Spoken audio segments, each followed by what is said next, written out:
The title of my talk today is Religion and Resilience Among Syrian Refugees. Resilience is a topic that has garnered substantial attention in the writings on Middle Eastern refugees, especially Syrians, in recent years. Analyses emphasize grit and overcoming adversity, as well as perseverance and endurance. Resilience for displaced Syrians often hones in on concerns of the collective or community, family, and tribe, and focuses on strengths and capabilities rather than on trauma and disruption. In the context of displaced Syrians, religion plays a vital role in cultivating resilience. Religion opens up new possibilities for mobilizing meaningful family and personal histories and engaging new communities. Religion enables political and economic engagement, and religion helps us imagine new futures. But religion also creates new vulnerabilities in contexts of exile or in unanticipated circumstances and contexts that demand integration or assimilation. Religious requirements or prescriptions may be more difficult to enact in conditions of exile. Demographic shifts render clear a new religious minority status for those that are displaced, which is often accompanied by a struggle for recognition. And the ability to assert or defend oneself is often circumscribed in the absence of one's husband, father, mother, school, job, and state. In this short talk, I will first give a quick update on the status of the Syrian refugee crisis in the Middle East and beyond. I will then discuss the role that Islam plays in cultivating resilience in two examples, including economic and religio-social life through sectarianism for Syrian refugees in Jordan, which is based on ethnographic research that I have been conducting there since 2014. Of Syria's pre-war population of 22 million people, more than half of them have been displaced. 6.6 million are internally displaced persons, or IDPs, 4.7 million are refugees in neighboring Middle Eastern countries, and nearly 1 million have applied for asylum in Europe and beyond. Over 400,000 people have died within Syria. More than 18,000 of them were children and 12,000 women. Thousands have starved to death in besieged areas, and 13,000 people have been killed by the Assad regime while imprisoned. Many thousands have died en route from Syria to the EU, whether by drowning in the Mediterranean or on land before filing for asylum. While Turkey has taken in the most Syrian refugees of Middle Eastern countries, the demographic impact of Syrian refugees has been most pronounced in Lebanon, where 1 in 5 people is now a Syrian refugee. In Jordan, while official counts of registered refugees are at roughly 650,000 people, many estimate that an additional 400,000 Syrians live in Jordan but are not registered with UNHCR. Syrian refugee children are a particularly important case. They comprise approximately 50% of Jordan's Syrian refugee population. That means that nearly 300,000 Syrian children are in Jordan. Syrian displacement has now become a substantial concern that will need attention at every level: individual, community, national, supranational, and regional for generations to come. There are now 5 refugee camps in Jordan that house approximately 15% of Syrian refugees, while 85% of them live in urban areas throughout the country. They include Zaatari, with approximately 80,000 people, more or less, Azraq, with 32,000 people in it, Rajib al-Fuhud, which is also known as the Emirati camp, with 4,000 people in it, and Rukban and Hadalat, which occupy a controversial space with the Syrian border called the Berm. 3 other camps have now closed. This is an aerial view of Zaatari, which is the 2nd largest refugee camp in the world, and is now the 4th largest Jordanian city. The entire camp is 1 mile by 1.5 miles, and contains a mix of tents and caravans, as well as what is known as the Champs-Élysées. The Champs-Élysées is the tongue-in-cheek name given to the main market street, of which there are 4 such streets in the camp. The name derives from the origins of the camp. This was the first street to open, and the only organization present at that time was a French hospital. Furthermore, the Syrians have engaged in a play on words by turning the Champs to Shams, where Sham is the Arabic word for the Levant. The Champs-Élysées is home to around 3,000 unregulated and untaxed Syrian-run shops.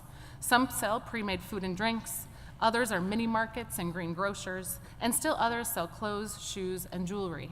Additional stores include pet shops, repair shops, money exchange, hair salons, phone stores, playrooms for billiards and computer games, electricians, and others.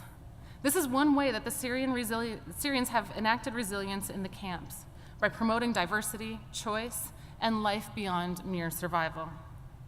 So why is it that the market is a primary place that these refugees have turned?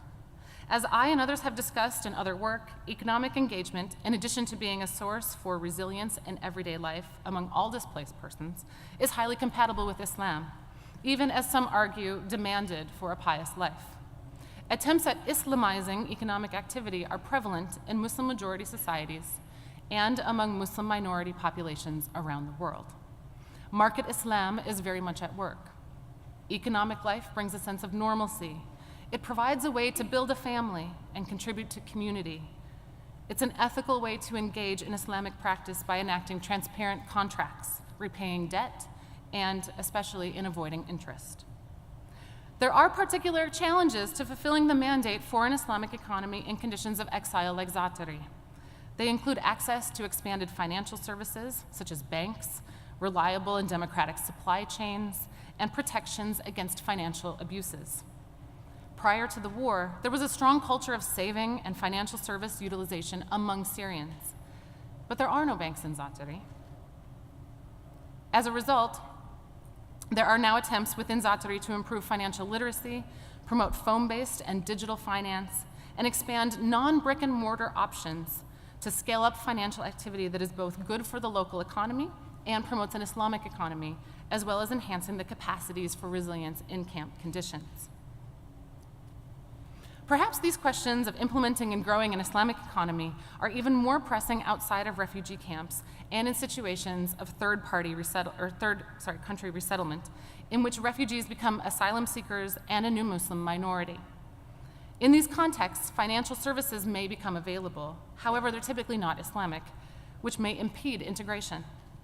The Research Council of Norway, for example, has recently announced a new project in which they show if, how, and to what extent Islamic norms about finance exclude Muslim immigrants from home ownership in Nordic countries. Projects such as these fill our gap in knowledge about the economic inclusion of new asylum seekers and citizens, a gap that's becoming increasingly important both because the Muslim populations are growing and also because the issue of Islamic finance is becoming more important to Muslims. While an interest in an Islamic economy may appear to be a vulnerability for Syrian refugees, accommodations by third country resettlement hosts such as these can help enhance Syrian resilience. Another aspect of resilience that I have spent time researching is sectarianism. The Syrian civil war and the ensuing refugee crisis is often attributed to problems of sectarianism. Some accounts turn towards primordialism, which assumes that sectarianism is a form of identification basic to a person's identity, which existed unchanged over time and even beyond the lifetime of the individual. Claims that Sunnis and Shias have never gotten along, they've always been in conflict, tend to fall into this category. Other accounts assert that the state has utilized sectarian divisions for its own purposes, and still others push arguments that the Assad regime is complicit in furthering sectarian identity politics by entrenching and privileging a particular sectarian position. Each of these perspectives assumes that sectarianism is latent and objectively present. It's particularly emergent in the context of weak states and is subject to manipulations. In my research, however, I have found that sectarianism is a shorthand for communal identity that references both historic doctrinal differences as well as contemporary inequalities. Sectarian idioms not only represent communities' perceived histories in relation to each other, but also modern-day socioeconomic positions of power and influence. These agonistic discourses are what one author has referred to as the poetics of accusation. Sectarianism for Syrians encompasses a potent mix of class, regional, and religious distinction, all of which were newly engendered and enhanced by the Ba'athist regime. Rather than a primordial or a racial category, or even arguably a religious category, sectarianism is very much a social and cultural category for Syrians, constructed by specific political and economic moments in the 20th century, and constituted by vernacular politics. As a result, sectarianism has served as an important lens for understanding 20th century political, economic, social formations and reformations in conditions of displacement among Syrian refugees. Resilience here for Syrians is about constructing their own narratives about 20th century history, crafting their own stories of how they came to be, not only sidelined in contemporary political and economic life in Syria, but also how they came to be refugees. In my research, I found that while sectarian outlooks and perspectives may not in and of themselves divide the majority of Syrian refugees in Jordan from the majority of Jordanians, as they're all Sunni Muslims, the sectarian orientations and sociocultural references of Syrian refugees have the potential to create new forms of social organization in Jordan, and by extension, in other hosting countries. To counter this, Jordanians reinforce the idea that sectarianism is not welcome in Jordan, and, as a few have asserted, is against Islam. The influx of sectarian outlooks held by Syrian refugees has prompted Jordanians to reinforce the narrative that Jordan is free of such divisions and will continue to remain so, particularly in their nationalist narratives. Resilience in the sectarian experiences for Syrians appears to challenge Jordanian understandings, but a shared future will also require cultivating a shared resilience. The rhetoric around Syrian refugees and the Syrian refugee crisis is dramatic. The worst humanitarian crisis of our time, a lost generation of children, images of suffering, pain and loss and despair. I mean, who can forget the image of Aylan al-Kurdi washed up on the Turkish beach? An image that I still can't look at without tearing up. All of those images are true. Those stories are true. But so are the images of hope, of a future, of resilience. Let's work together to make this happen. Thank you.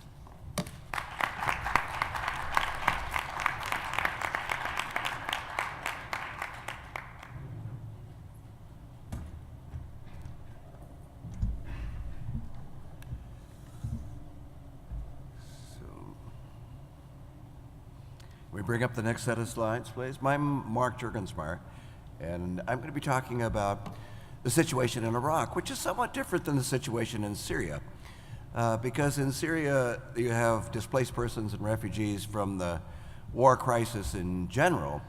In Iraq, it's much more specific. You have displaced persons and refugees in response to ISIS. So it's been a phenomenon of the last couple years. And to explain how this comes about requires a certain amount of ethnogeography.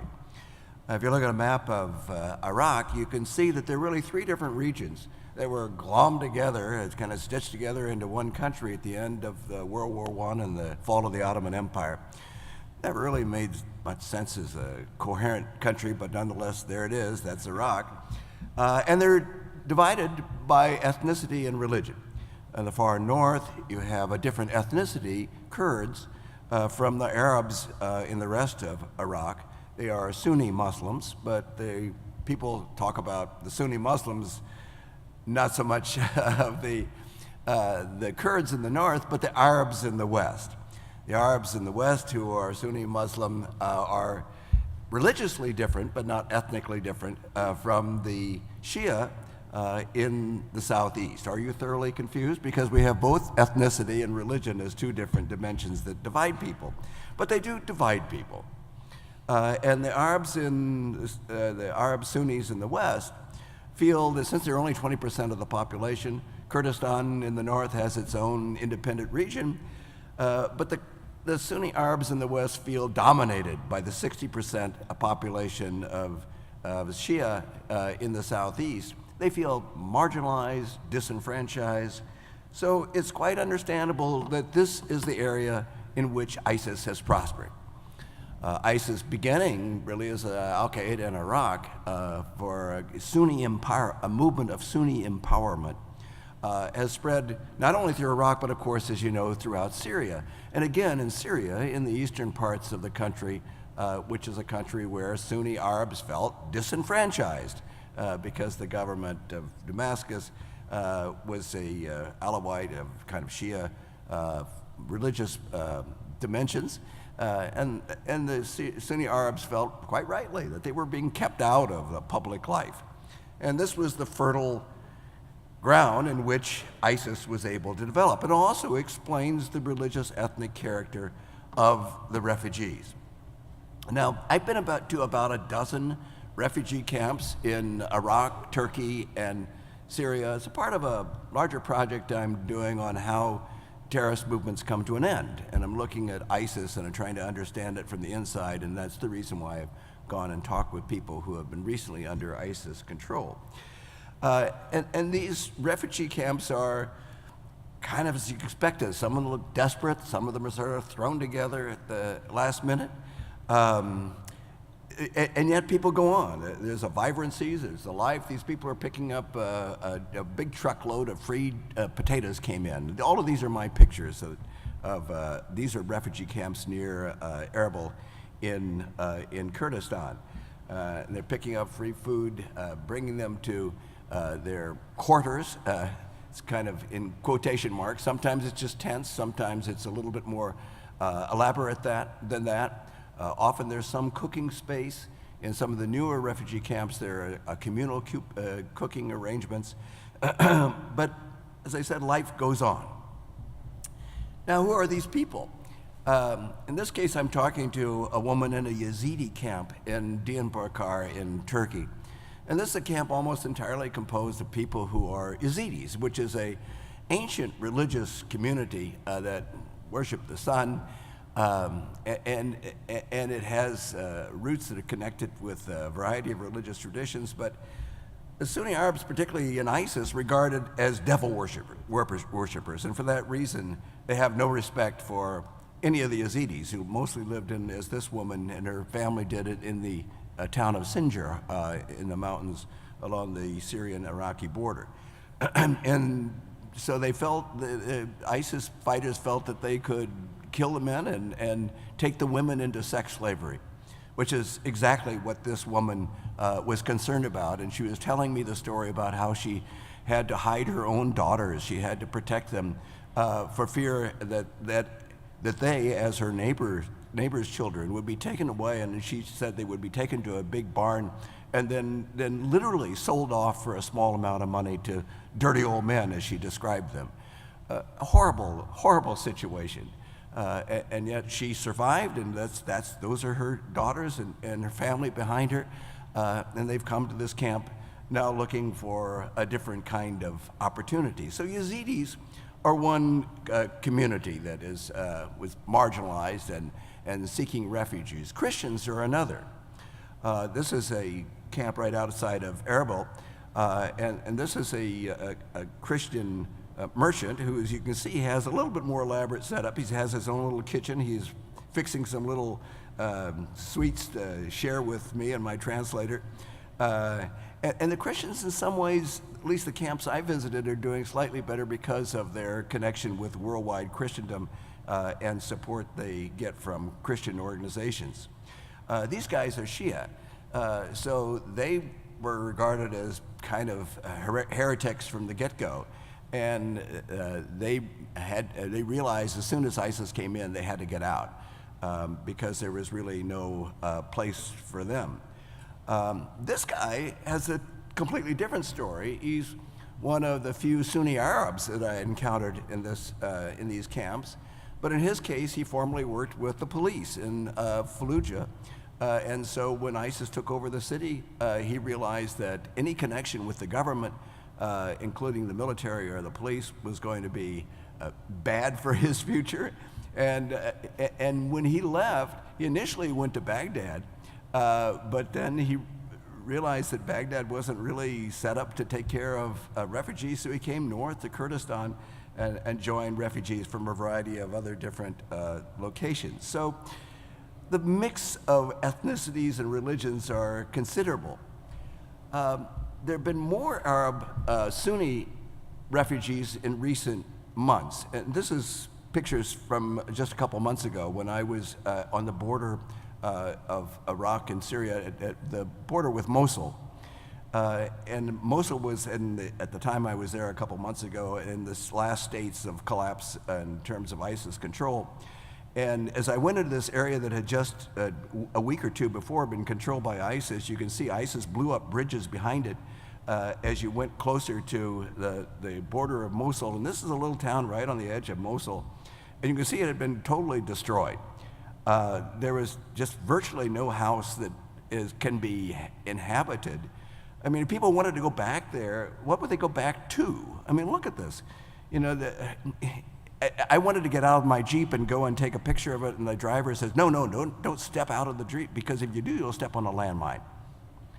So even if you could get, we'd have to go through landmines, but even if you could get to these properties, there's no electricity, there's no water, there's no resources for rebuilding these buildings. And so the citizens are in these camps. These are camps that were UN provided with the Kurdistan management from the Kurdistan government that has been tremendously generous and open to help house these refugees. Tens of thousands of people are in these instant cities. And you can see it's really well designed in the sense that there are these little kind of tent-like rounded structures that are big enough to stand up inside. And in this case, they have communal kitchens in each one of these blocks, these quadrants. And then on either end, they have latrines and bathroom services. So the basic, through kind of communal sharing, they've managed to take care of the problem of how to deal with literally tens of thousands of people who need basic facilities in very short order. These women are obviously coming to get some water. There's a whole little section of playground for the kids, schools for the kids. World Vision had set up a clinic. All of this was in a matter of weeks. You know, just a month before this, it was controlled by ISIS. So this is like instant city. It's remarkable effort at trying to house and take care of refugees. These guys that I'm talking with were Sunni Arabs. And you'd think, well, Sunni Arabs are the kind of people that ISIS looked on with favor on. And they said, yeah, initially in Mosul, they were doing pretty well. They had jobs because they felt now, Sunnis were empowered. They actually supported ISIS. But as time went on, the kind of paranoia of ISIS grew more and more narrow. And more of people who had been kind of supporters of ISIS discovered they were on the outs. And the guy on the left said they discovered that formerly he had worked for the Iraqi police as a civilian. He was kind of nervous about that and didn't know what consequences that would mean until they rounded him up and he was in a field with a whole bunch of other people, and suddenly people started shooting at him and he realized that they were being killed. So he just fell down and acted as if he was dead and waited until everybody else left, and then he kind of crept out to get back with his family to move to another location. And this was at the point in which the fighting was occurring in Mosul anyway, and he could sneak out. The guy on the right, he had a good job with the government until they discovered that he smoked cigarettes. So he was thrown into prison for a month, lost his job. He also was on the outs. So one of the phenomena of ISIS and its paranoia is that the circle of who's in and who's out began to narrow, and increasingly Sunni Arabs also found themselves as victims. And now what? This is not my picture. This is a news photo of Mosul after the destruction of the city, really, and eradicating ISIS. What is there to come back to? I mean, all of the refugees with whom I talked wanted to go home. But what does going home mean in this context?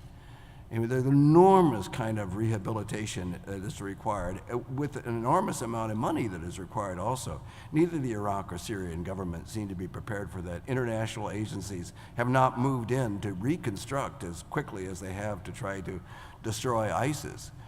So the future of these refugees in some ways is sketchy indeed. So when we talk with them, I hope we'll keep in mind and be sympathy with their plight and with their longing for some kind of future.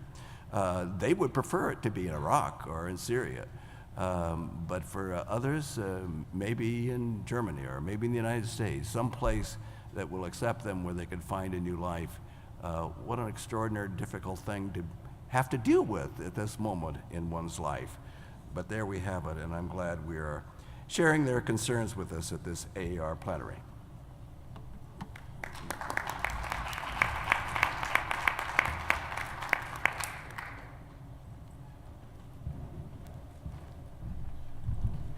Good morning. It's wonderful to be here. I'm going to be speaking a little later about suggestions for what we as religious studies scholars can do, but right now I'm going to introduce you to a brief video clip of the Harsham camp in right outside of Erbil, Iraq, it's the camp that our guests who will be interacting with, where they are currently living. And I've had the privilege of visiting this camp on several occasions and interacting with families there. This video clip it's called Meet the Mohammeds, and it's the family of Rami Mohammed, who is one of the curators of the portal, who will be the person translating in this conversation today. I want to just say a couple things about the camp. This is a relatively small camp on the scale of these sorts of camps. There are about 1,000 residents. They are almost all Sunni Muslims from the Mosul area, displaced by the fighting from the ISIS fighting there, and that the camp itself has developed over time, the last 3 or 4 years. It started out with just tents. The Taiwanese then added structures a little later. There are now paved streets. There's a school. There's a small market. There are periodic health facilities, periodic legal facilities, and it's primarily run by the Barzani Family Foundation.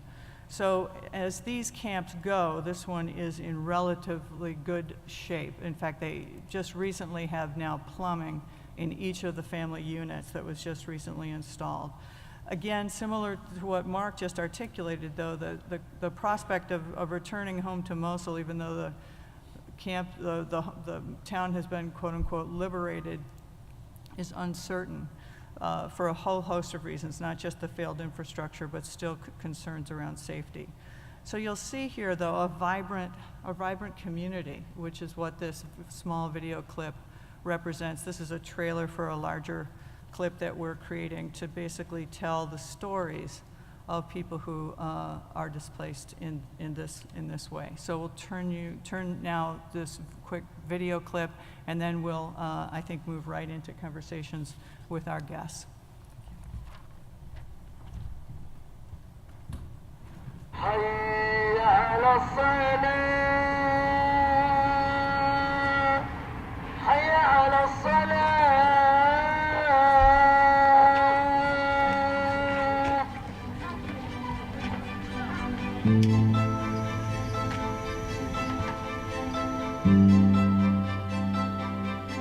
الأمان صار مطلب أساسي. ما نفكر لا بكهرباء ولا بماء ولا بصحة ولا بتعليم، ندور الأمان.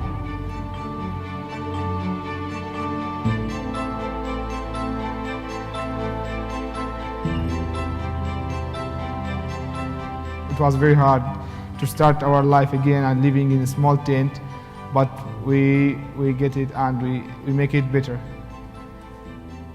إذا كان عندي قوة يعني إني أستطيع أعمل كل شيء، راح أكيد أساعد المحتاجين، أساعد المحتاجين.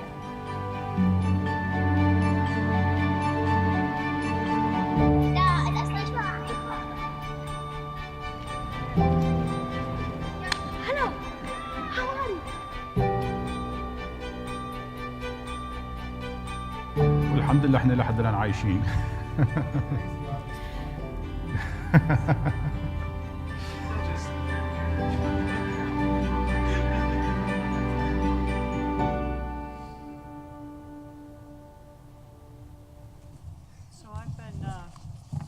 Tasked with the opportunity to suggest how we as religious studies scholars can respond to particularly the issues of internally displaced persons and forced migration in Iraq and Syria, but I also would like to speak about the larger global crisis of displaced persons, which is at about 65 million. And just a couple comments in response to some of the questions that were asked.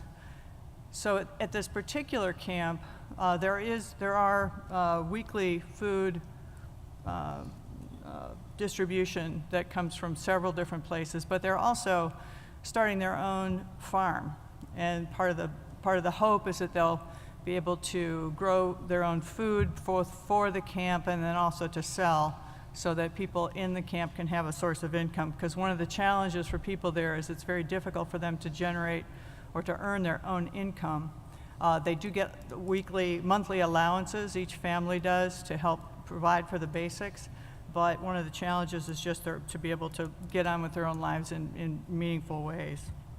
But let me step back for a minute and say, I think there are some obvious things that we as scholars can do, and some of the most direct ones would be the sort of thing that we were able to do here, and that we at Harvard and at Boston College with Eric Owen, and Steve Herrick, by the way, is the one who really organized this, is to partner with shared studios to bring opportunities like this so that we can humanize this massive challenge and massive crisis. So that I think is one of the biggest challenges, is to put real life people behind these enormous numbers and to help give a context for people. And this was incredibly powerful for those of us at the Divinity School at Harvard, where we had the portal for a week. We were really surprised and really pleased with the number of people that participated, but also the impact that they had with this opportunity. It's a little strange here in this large hall, but when you're actually in the portal, it's quite a remarkably intimate experience. You feel like you're literally in a room with people from across the world. And so I would just recommend that you consider potentially partnering with shared studios. So there are other ways that we can do it that I think are relatively obvious, but I'm going to use my brief time this morning to make some maybe more substantive suggestions for those of us as scholars. So generally, I want to just say that part of what we know to be the challenge around these sorts of issues is a fundamental, deep misunderstanding of religion, what I would call religious illiteracy. We know that illiteracy spans the globe, and we know that lack of understanding about literacy about religion, or understanding about the complexities of religion, fuels bigotry and prejudice and hinders cooperative endeavors in local, national, and global arenas. And this is absolutely true in the context of the migration refugee crisis. So in one really fundamental way, all of us in the room and all of us at the Academy who spend our work translating or promoting a more nuanced and sophisticated understanding of religion through our scholarship and through our teaching, I think we really help mitigate the illiteracy that is so, I think, fundamentally destructive at a civic level. So I want to just say I think our work is important, but I also want to just urge us as scholars, particularly at this historic moment, to take the time to translate what we do as scholars to a public arena. And I know that the American Academy of Religion itself is moving toward even more emphasis on promoting the public understanding of religion. The profound misrepresentation and misunderstanding of religion has many, many consequences, and we really are the people who can help address those challenges. And so, for what it's worth, these remarks I'm going to say now, and then specifically just in general, to encourage us all to take the time and effort to talk with our colleagues, of course, but to also translate what we do outside of the Academy. I think it's more urgent now than ever. We know that there are three primary reasons for, or sources of, forced migration globally. Those three are pretty well known, but I'll outline them. The first is economic hardship. The second is resource scarcity, exacerbated by global climate change. And then the third is violence, both state-sanctioned violence and other forms of violence. And of course, these three are not discrete entities and not discrete forces. They actually are very much related in many ways. All three of them have profound, the religion and religious understanding has a profound impact on all three of them, sometimes in direct ways, but often in more indirect ways. And I just want to invite us to consider the questions around what does it mean to understand the power of religion to shape public understanding of any three of these issues, the power of religion as it plays itself out in particular contexts. So the power of religion that gives sanction or challenges economic disparity. Religions are functioning in powerful ways to both promote and give legitimacy to economic disparity across the globe and in particular locations, as well as religions are playing a really important role and powerful role in challenging the legitimizing of those economic disparities. So what would it mean for us as scholars to really think and help focus our scholarship on understanding those complexities? Similarly, resource scarcity or the consumption patterns or dimensions of that minimize or mitigate the global crises we're facing in terms of environmental resources. Again, religions play a really powerful role in promoting resource scarcity and the legitimacy of the disparity of resource distribution, as well as challenging that. So we've got individual scholars, individual religious leaders who are raising those concerns, but in terms of what would it mean for us as scholars to hone our energies into understanding those complex forces in general, and then those complex forces in particular social historical context, to give our students and larger citizens language to understand the power of religion in these deeper ways that end up fueling or potentially mitigating this global crisis we're facing. And then finally, I think very obviously, state-sanctioned violence and other forms of violence. Religion is often represented in the news regarding the nature of how we understand the roles that religions are playing in promoting violence or mitigating it. A deeper understanding of this to challenge the simplistic assertions that are so deeply embedded in public discourse is so critical at this stage for us to really tackle those misrepresentations and the simplistic ways that particular religions are associated with violence or particular religions are associated with peace, and to simply give people language to understand those complexities, not to challenge them or give answers, but to give people language to understand how religions are functioning in these complex ways in these arenas.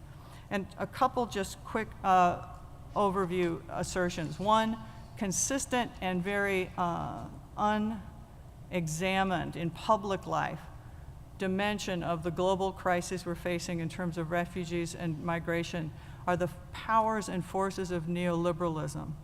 We very rarely talk about that in public context, but the deep embedded assumptions around neoliberalism fuel so many of these crises, certainly economic hardship and disparity, resource scarcity, and violence. The roles that religions are playing, again, similarly, to both promote as well as to challenge those ideological forces that are usurped under the banner of neoliberalism, could, I believe, and believe deeply, if we give people better language to both recognize neoliberalism, recognize the power of religion in the context of promoting or challenging it, it can open up new avenues of potential critical reflection and imagination around tackling some of these most incredibly intractable challenges we face. And I also want to now speak, so that's one example of a very deep-rooted, a way we can use our scholarship to not only understand these questions, but then take that scholarship and not just bring it within the academy, but also outside the academy. And a couple other just quick comments that I think are relatively obvious, maybe truism, self-evident, but I think they're worthy of articulation. To think about what it means to have the privilege of working in academies, and to utilize the resources in academies, not only to make partnerships with other disciplines in the academy, particularly professional schools, to help advance better literacy around public health, for example, around better literacy around humanitarian aid and action. What does it mean to more deeply understand the roles that religions play as we attempt to respond to some of these crises through, again, humanitarian action or global or public health? Better understanding of religion can help enhance our ability to respond to these challenges. Other arenas, religious literacy and journalism, to help partner with journalists to understand both what their constraints are around reporting these kinds of challenges, as well as to help give them tools and language to better represent the complexities of religion as they play out on the ground. Journalists are often maligned for their inability or their failure to represent the complexities of religion, but I'm very much clear that for us, it's not the journalist's job to teach Religion 101 in every journalist's story. But it is our role, I think, as scholars to partner with them to help give them language and tools about the types of questions that they can ask in these contexts. And then finally, I want to talk about the possibility of what it means to leverage the power of our institutions. And when I think about that, I think about particularly to leverage the power of our institutions to create fora, to create opportunities to advance the public understanding of religion in really creative ways. So things like partnering again across disciplines to potentially bring an artist in residence, for example. There are many people who are doing art, who are artists, professional artists, who are addressing these questions of refugee crisis, immigration, migration, that are doing so in creative, constructive ways that, again, touch upon religion, but can help open up minds and hearts to the power and the challenges that we're facing. So it's not directly religion in many ways, but it impacts religion if we have a capacious understanding of religion. So partnering and using our institutional affiliations to, again, bring in people who can help make those connections across the academy to the larger public, but also to help them, help us understand the importance of what it means to translate these questions. And then finally, in terms of our classrooms, what does it mean for us not only to help teach the content that we teach, but to inspire our students to be able themselves to be promoting public understanding of religion around critical issues that face our global world today, including, but not exclusive to the refugee, migration, immigration challenges we face. To help our students give the skills and understanding to not only learn the content, but understand the power of religion and a way to think about religion so that they themselves could be ambassadors of this larger understanding. And then finally, what does it mean for us to take seriously the challenges of our institutions and the importance of helping our students have other different kinds of professional opportunities outside of just the academy itself with our doctoral programs or training religious leaders in relationship to our master's level programs. What does it mean to really think constructively and creatively about the interdisciplinarity of religious studies itself, which is by definition, as we know, interdisciplinary, and to think about creating tracks within our even undergraduate but master's level programs that can help, again, bring together and bridge these divides, religion and journalism, religion and government, religion and public health, to help create tracks within our institutions for students to come through with both career paths, but also the capacity to think about these challenges in a constructive way. The professions need them. The world needs us to be able to think more critically and constructively about the power of religion in public life. And I think this is a critical moment for us. The refugee crisis is one element of that critical moment. Thank you.